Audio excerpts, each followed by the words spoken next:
Fear, you are my God. I worship thee. Why the hell would I worship fear? It's Ryan from the Melbourne Centre of Healing here, and I'm about to tell you why we worship fear. I know I'm not talking about worshiping in a religious sense, although I could make an entire video on fear-based religion, but that's for another day. I'm tempted to do it now, but I'll wait for another day. So I'm talking about our worship from fear coming from a belief system that we have about this emotion. And that belief says that fear is the source of our safety. That fear is the source of our safety. And you know that most of us have this program. You'll hear people say, well, if I didn't fear car accidents, I would drive recklessly. If I didn't fear what other people thought of me, I'd make a fool of myself in social situations. If I didn't fear people stealing from me or being poor in my old age, if I didn't fear death, I wouldn't get insurance. The whole industry of insurance is based on fear. Now, what happens when we go into this state? We start to ascribe fear to the source of our aliveness, to the source of our life. This is how fear becomes a god in our life. Now, there are two types of fear, right? Because fear is a part of our existence, okay?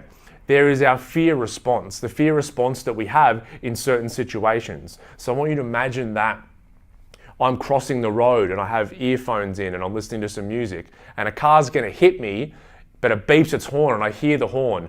In that moment, my fear response kicks in and I quickly get out of the way of the car. In that instance, yes, fear did save my life, but that is our natural fear response. That fear, that natural response, that is truth. That does not need to be worshipped because it's going to work for you no matter what. Your fear response will work for you in those drastic situations, which are very, very, very unregular. The fear that we experience 99.99% of the time is irrational fear. Okay, and the difference between those is me being afraid of being hit by a car. Okay, so the fear I experience when I'm nearly hit by a car is very different from the fear I experience of thinking I might get hit by a car. Okay, the fear that I have whilst being mugged is different than my fear of being mugged. I hope that makes sense, but it's extremely different. One's a natural fear response that will work and will spark you into action that you don't have to worship and don't really have to think about apart from when the thing's happening. The other one is that irrational fear that we experience every bloody day. So, that fear is that constant gnawing anxiety, that constant worry, and we're attributing that fear to the source of our life, which simply isn't true. So I'm going to ask you to challenge that belief. Like anything that turns out not to be truth and a construct of the mind, it won't survive our skepticism. That's why I always say to people, this is a Don Miguel Ruiz technique here. To everything that comes up in your mind, just simply say, I don't believe you. I don't believe you. Because what happens, the things that aren't truth, the things that are made up by the mind and come from faulty belief systems will start to fall away. But guess what? The truth will always survive your skepticism because the truth exists whether we believe it or not. So here's a couple of challenges I have for you to start challenging this fear, that fear is the source of our safety, which is not true. So if you can take an index card or a piece of paper or something of that description and write on it, I am an infinite being and fear is not the source of my safety. Fear is not the source of my life.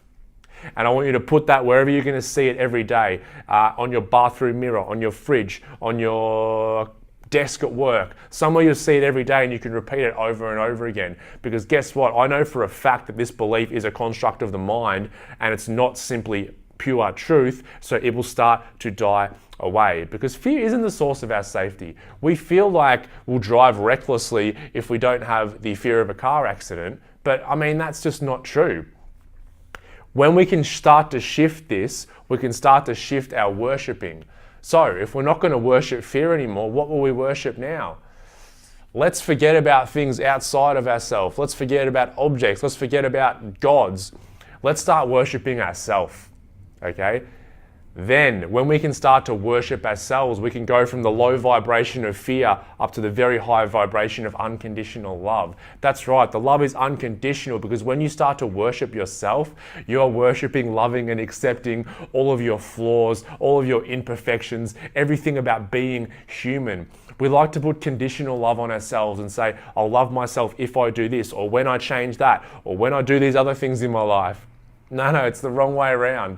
When we love, accept ourselves for who we are in the moment with all of our flaws, all of our imperfections, all of our fuck ups, all the shit that we've done, all the stupid shit that we do, all the stupid shit that we say, then we move into unconditional love. From unconditional love, we can do and be anything we want. That's a beautiful place to be. That's a much nicer place to be than worshiping fear. So fuck fear, start worshiping yourself unconditionally because all your flaws, all your imperfections are bloody perfect. You are perfect the way you are. I accept you for who you are and I wish the same for you. And okay, I'm done. I'm finished. That's all from me today, guys. Have a beautiful weekend. I love you all. Peace out.